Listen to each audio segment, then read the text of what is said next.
faith on that, and as well as he has categorically said that the Parivarvad politics has been derooted from the Maharashtra by the people of Maharashtra. Vibhin, these statements have been made by the Prime Minister in the context of the Maharashtra state elections. Then why did the JMM Congress RJD alliance win the Jharkhand election?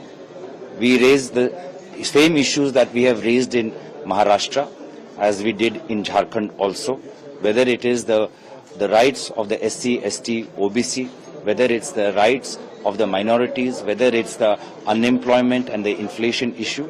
Yes, the verdict of Jharkhand is different from the verdict of Maharashtra. We accept the verdict. We will introspect both on the Jharkhand and the Maharashtra verdict and strengthen our party more and take the feedback that has come from the voters and from the electorate. So how hopeful the Congress party in their position is that you raise the issue in the all-party meeting will be entertained and will be accepted by the government and there will be a result in regard to that? It is the duty of the government to run the parliament smoothly.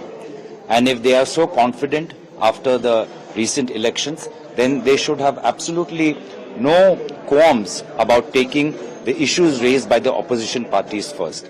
We have raised the issue of Adani, we have raised the issue of Manipur, we have raised the issue of atrocities against women, OBCs, STs and STs, their demand for a caste census, their demand for a fair and equitable economy. All these issues have been raised.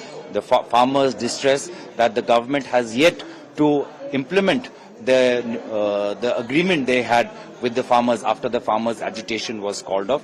All these issues, if the government is so confident, they should take these issues first and not hide behind different technicalities, different parliamentary procedures. So we are hopeful that the parliament will function smoothly and the BJP will walk the talk and not only talk the talk. Thank you. Thank you.